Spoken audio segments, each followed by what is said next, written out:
जी, अपना प्रश्न पूछे सर। पासी जानती जी। जी जय मसीह। पासी, मेरा सवाल है कि पृथ्वी पर हम किसी को अपना आत्मिक पिता बोल सकते हैं?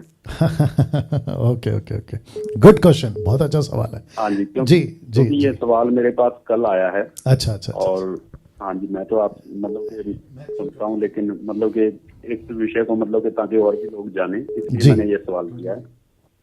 जी जी, मैं आप लाइन पे बने रहे, मैं आपको उसका जवाब दे रहा हूँ सर। ठीक है सर। ठीक ठीक है पासी। या एक सेकंड दीजिएगा।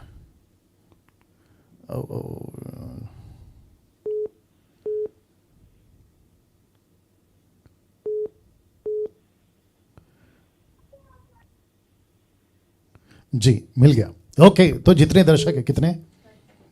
ओके, 1300 से भी ज़्यादा। मैं चाहता हूं कि जितने फेसबुक पे वॉच पार्टी करिए, शेयर करिए, दूसरों तक पहुंचाइएगा। मत्ती की किताब उसका 23 अध्याय वचन 9 लिखा है, पृथ्वी पर किसी को अपना पिता नहीं कहना, किसी को अपना पिता नहीं कहना। क्यों? क्योंकि तुम्हारा एक ही पिता है और वो स्वर्ग में है। पवित्र आत्मा जो मुझको आपको दिया गया है, रोमियो की किताब उसका 8 का 14 कहता है कि उसने हमें अधिकार दिया है, अब्बा पिता, अब्बा पिता। वाओ। और मत्ती की किताब उसका 6 का 9 क्या नहीं, पहले ये दो, रोमियो की किताब उसका 8 का 14, मत्ती का किताब 6 का 9 बाद में देखेंगे क्या कहता है। प्रार्थना कैसे करो? हे हमारे पिता। लिखा है, इसलिए कि जितने लोग परमेश्वर के आत्मा के चलाए चलते हैं वे ही परमेश्वर के पुत्र हैं। 15, क्योंकि तुमको दासत्व की नहीं आत्मा नहीं मिली कि फिर भयभीत हो जाओ, परंतु ले पालकपन की आत्मा मिली है, जिससे हम हे पिता और हे पिता हे अब्बा कहकर पुकारते हैं। तो इसका मतलब क्या है? कोई बात नहीं, वो रहने दीजिए। मत्ती 6 का 9 आप लोग जानते हैं, हे हमारे पिता तू जो स्वर्ग में। ये जो शब्द है ना भाई साहब, आप मेरे साथ लाइन में बने रहे, ये जो शब्द है ना पिता, फादर, ये सिर्फ पिता को देना है, परमेश्वर को, किसी को नहीं देना है, पास्टर को नहीं देना है, किसी बिशप को नहीं देना है, अपोस्टल, प्रॉफिट, एवेंजलिस्ट, अलहना फलाना, देसी विदेशी, अमेरिकन। और पंजाब के अंदर तो बेड़ा गर्क है, आप लोग सभी जानते हैं। वहां बहुत सारे ऐसे प्रॉफिट हैं जो खुद के चर्च को कहते हैं कि मैं अब तुम्हारा पिता हूं। अब ये वचन के साथ क्या करें? अच्छा, ये कॉन्सेप्ट आया कहां से? पौलुस का एक स्टेटमेंट जहां पे वो कहता है कि बहुत सारे उसने कलीसियाओं को ओपन किया, बहुत सारे लोगों को उसने तैयार किया कि उस क्या कहते हैं, शिक्षा के क्षेत्र में मैं छड़ी के साथ आऊं, या फिर जैसे अपना पिता, किसी का पिता अपने बच्चे पे छड़ी उठाता है, वो कॉन्टेक्स्ट है वो। बाप रे। और उसको उठा के कहते हैं कि देखो, जैसे पौलुस ने कहा कि मैं तुम में से कईयों का पिता हूं, तो वैसे कहते हैं कि आत्मिक पिता हूं। आत्मिक पिता का मतलब क्या, मुझे बताइए। आत्मिक पिता का कॉन्सेप्ट बाइबल में कहां है? 5-fold मिनिस्ट्री की बात करते हैं, जितने लोग सुन रहे ध्यान से सुनिएगा। 5-fold मिनिस्ट्री की बात करते हैं, ये है अपोस्तल, ये है प्रॉफिट, ये है एवेंजलिस्ट, ये है पास्टर और ये है टीचर। अब आप मुझे बताइए, इसमें आत्मिक पिता कहां बैठेगा? कहां फिट होता है आत्मिक पिता? पौलुस को यह कहने का हक है। क्यों? क्योंकि पौलुस को जो मिनिस्ट्री मिली, जैसे अन्य, माफ करें, इजरायलियों के लिए ओल्ड टेस्टमेंट में मूसा को मिली, वैसे ही अन्य जातियों के लिए पौलुस को मिली।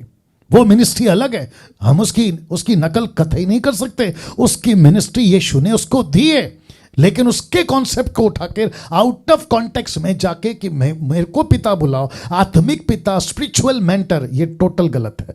तो पृथ्वी पे किसी को पिता नहीं बुलाना है सर, बात करिए। हाँ बिल्कुल बिल्कुल पासी जी जी पासी। हाँ, जैसे मतलब कि पौलुस के लिए उन्होंने मतलब कि तीमुथियुस से बात करता है जी। हाँ जी, तो वो मतलब की चीज लेके आपने अभी बताया कि वो लेकर मतलब के लोग उठाते हैं इस वचन को लेकर के आत्मिक पिता बोला है ना। लेकिन पौलुस ने जितनी भी पत्रियां लिखी हैं, तो मैं उनके ऊपर गौर कर रहा था, उसने मतलब कि जब वो पत्री की स्टार्टिंग करता, वहां पे एक ही बात बोलता है, हे मेरे भाइयों जी, हे मेरे भाइयों। मतलब इसी बात को वो दोहराता है, हे मेरे भाइयों, हे मेरे भाइयों। Right right. पौलुस ने तो कभी मतलब इस चीज को कहा नहीं कि हे मेरे बच्चों, मैं तुम्हारा आत्मिक पिता हूं। राइट राइट, बिल्कुल सही कहा आपने। अब इसके साथ एक और शब्द जोड़ता हूं, इसके साथ एक और शब्द जोड़ता हूं सर, सुनिएगा। किसी भी पत्री में, तिमोथी की पत्री, तिमोथी की 2 पत्री है, पहला तिमोथी, दूसरा तिमोथी, तीतुस की 1 पत्री है, फिलेमोन की 1 पत्री है, ऐसे किसी भी पत्री में, गलेशियन, इफिशियन, फिलिपियन, कुलिशियन, ऐसे किसी भी पत्री में किसी भी मैन ऑफ गॉड को, पौलुस के टाइम की बात कर रहा हूं, पौलुस को ये मेरा आत्मिक पिता है ऐसा पढ़ते हुए कोई निकाल के बता दे, मैं फेसबुक और यूट्यूब पे आना छोड़ दूंगा, किसी ने भी। जी भैया बोलिए। हाँ जी, बिल्कुल पाची। ना ही पतरस ने बोला, ना ही यूहन्ना ने बोला, ना ही पौलुस ने बोला कि हमें आत्मिक पिता बुलाओ। राइट। और आज हमारे पंजाब में तो, क्योंकि मैं खुद पंजाब से हूँ, बठिंडा से हूँ जी, और जी, हमारे जी। तो बहुत ज्यादा ऐसे मतलब कि चल रहा है, पापा जी पापा जी पापा जी। ये बहुत बुरा अफ्रीका से है सर, ये अफ्रीका से है। अफ्रीका के अंदर बहुत सारे चर्च के लोग अपने पास्टर को डैडी बुलाते, डैडी बुलाते। तो ये कौन से वहां से उठा के लाए हैं सर ये लोग? हाँ जी, बिल्कुल। या तो हाँ जी, थैंक यू पासी जी, आपने most मतलब कि welcome, sir. बहुत अच्छे तरीके से आपने बताया। Thank और you, sir. मतलब कि चलो मैंने सवाल पूछा, लेकिन बहुत मतलब कि जो होंगे जी, जिनके जी, मन जी, में ये जी, होगा जी, कि ये बिल्कुल। कैसे है, तो आज उनको जवाब मिल गया जी होगा। बिल्कुल। हाँ जी, थैंक यू सर, चलो, थैंक यू।